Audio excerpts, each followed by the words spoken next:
Hello, everyone. Welcome to New Music Muse. I'm Ben Wigo, your host, and my guest today is Susannah Joffe.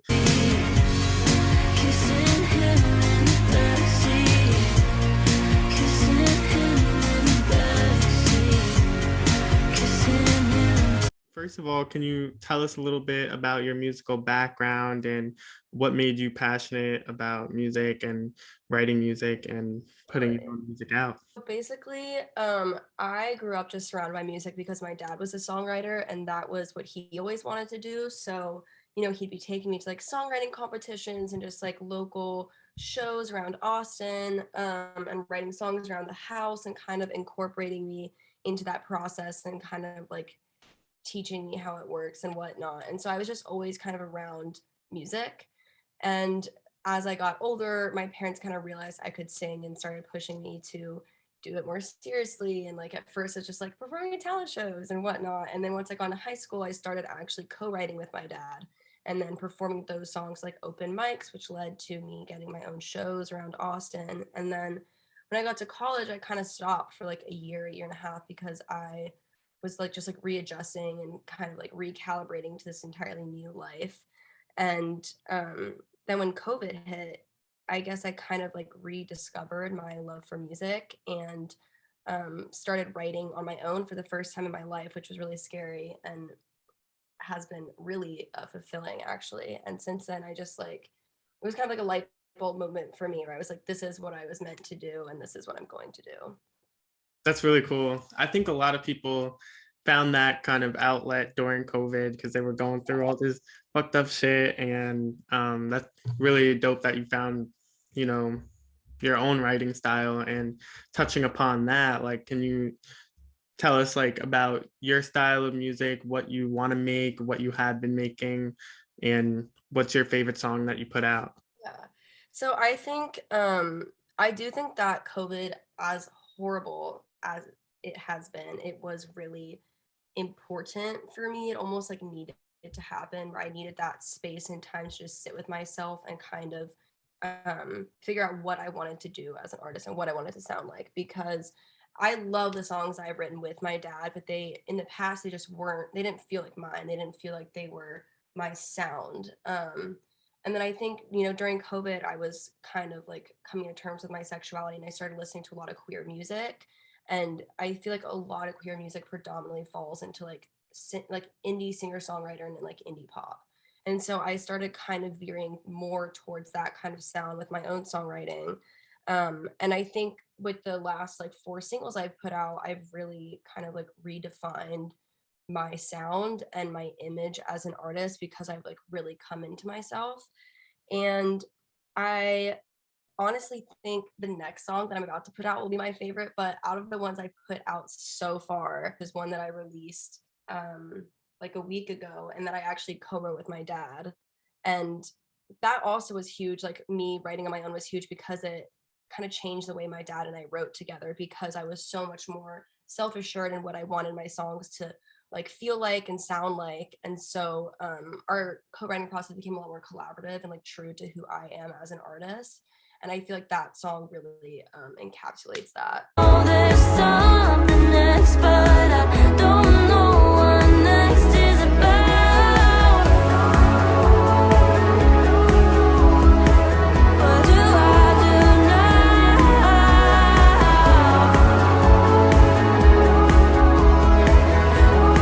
And it's kind of like you came full circle because you were talking about how you wanted to like write on your own, and then you like your favorite now is like one that you worked on with your dad as you grew as an artist on your own, so you kind of came back. And I think that's so cool, and I think it's so brave of you to really talk about, what your personal experience is and really put that into your music. So props to you for doing that. And my personal favorite is Backseat. I And do. yeah, can you tell us like kind of the inspiration behind that song? So basically, all of my songs are written based off of my personal experiences. Like my songwriting has totally become an outlet for me to explore what I'm going through and what I'm feeling in my life. And so at that point, I had only written like 2 or 3 songs before Backseat, and I hadn't really shared them anywhere. Like I hadn't really taken them seriously. And then I wrote Backseat like in 2 sittings, because I was just like fueled with so much emotion. And so basically the song was about this girl that I was seeing, and rumors I had heard that she had been cheating on me with this guy. And I made the song about her cheating on me with him in the backseat because of the film Blue is the Warmest Color, which, full disclaimer, that film was really problematic. The director was abusive, but it is a really amazing film. And the main character, Adele, who I also reference in the lyrics to Backseat, hooks up with this guy in her car and then comes home to her girlfriend. Her girlfriend's like, what the fuck? And so the chorus of Backseat is, whatever. And then it's Adele, did you think of me kissing him in the backseat? And Blue is Warmest Color was actually one of the movies that helped me come out. I actually watched it the day before I decided to come out to my family. So it felt important to me to kind of put in some like queer references there. And that entire song is basically just about like me falling in love with my best friend and then coming to terms with the fact that she was like lying to me and manipulating me and cheating on me the entire time.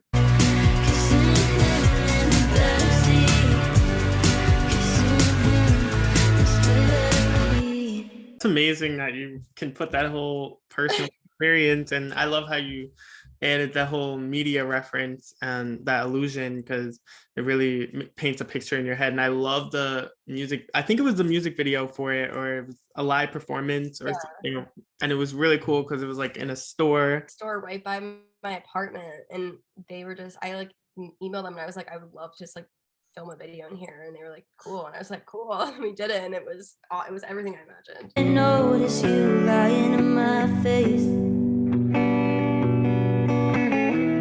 Maybe you feel bad for what you did, maybe you just manipulative. Adele, did you think of me kissing him in the backseat, kissing him in the backseat, kissing him in the backseat, kissing him instead of me?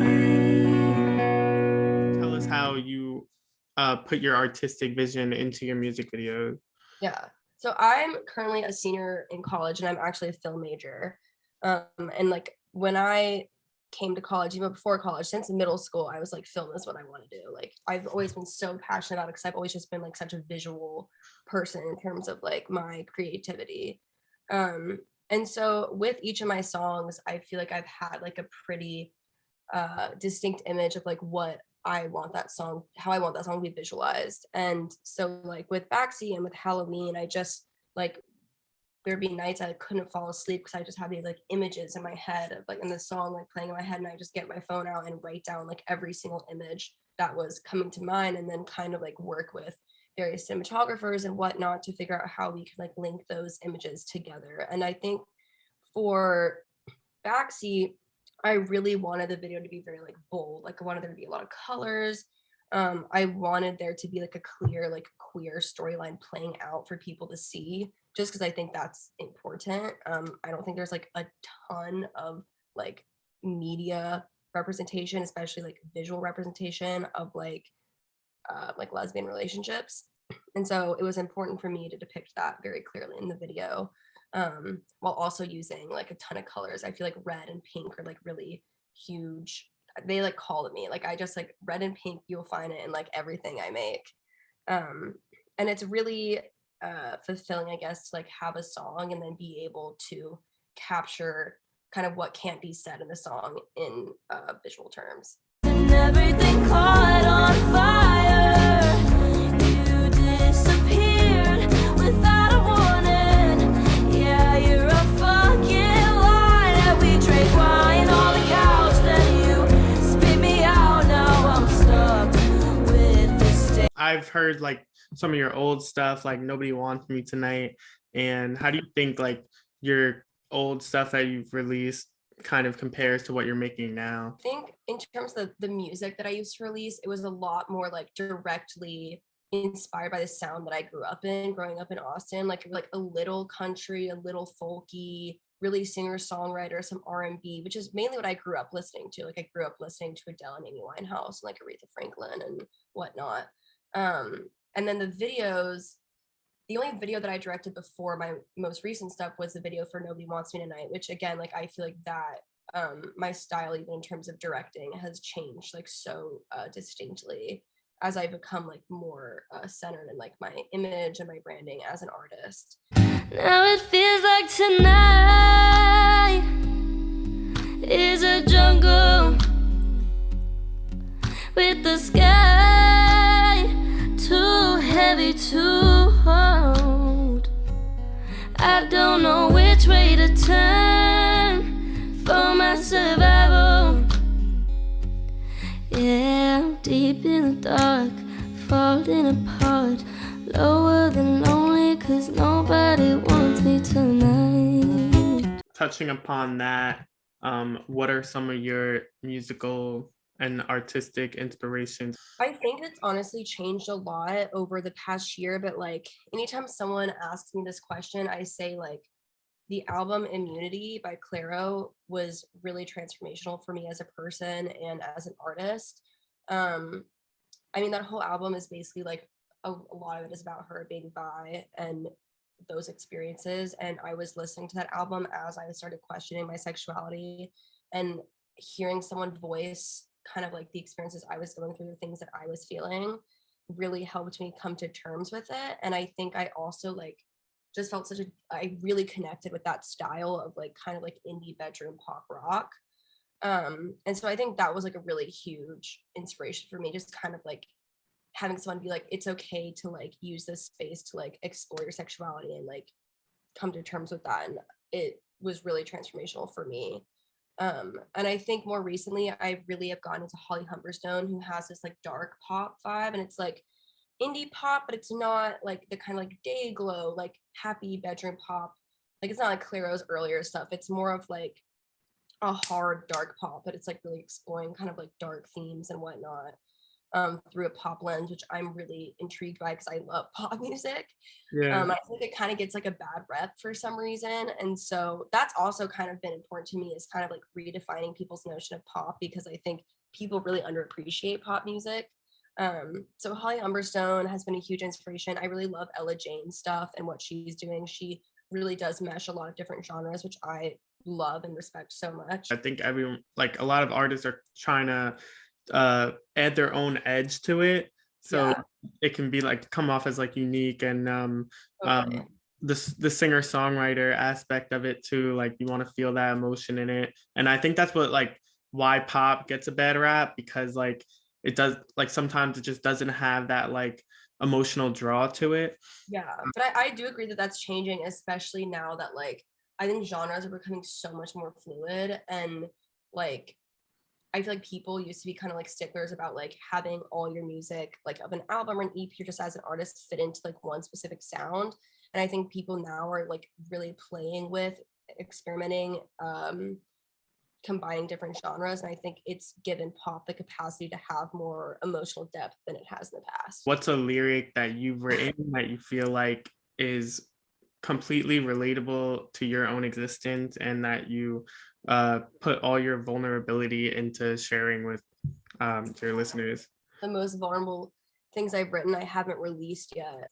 Let me pull them up. Basically, I was like pretty depressed at the beginning of the year.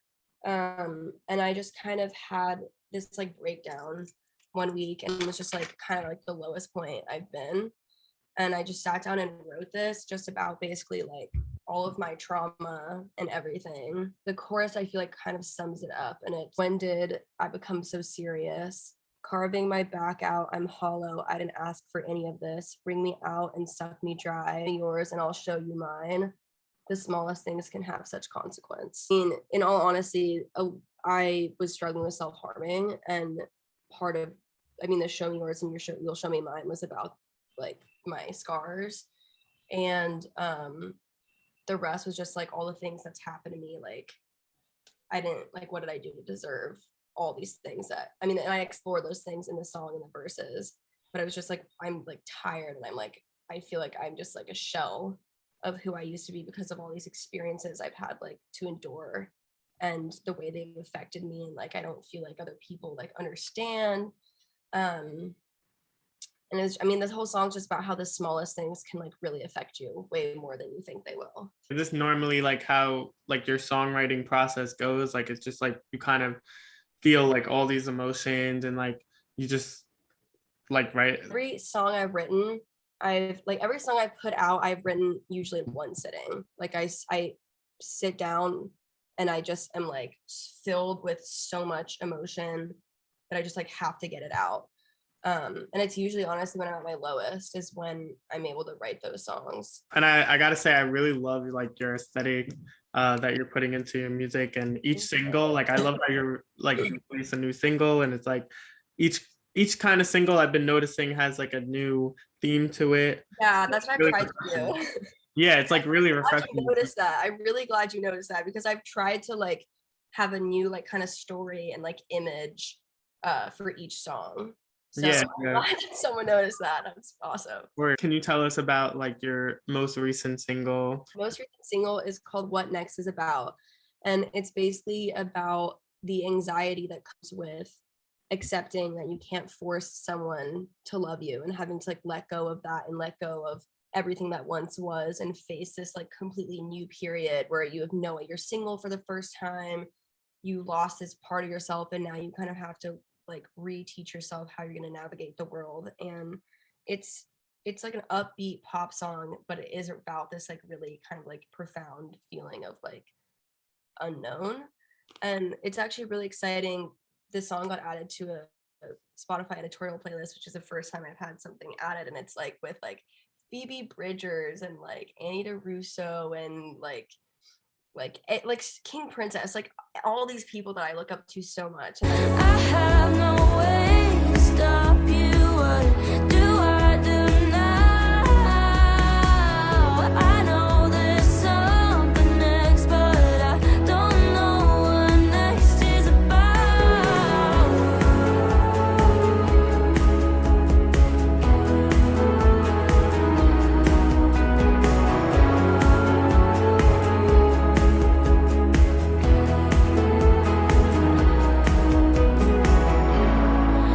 Thank you so much for coming on the show, everyone. This is Susannah Joffe. Don't forget to listen to her music on all streaming platforms. about.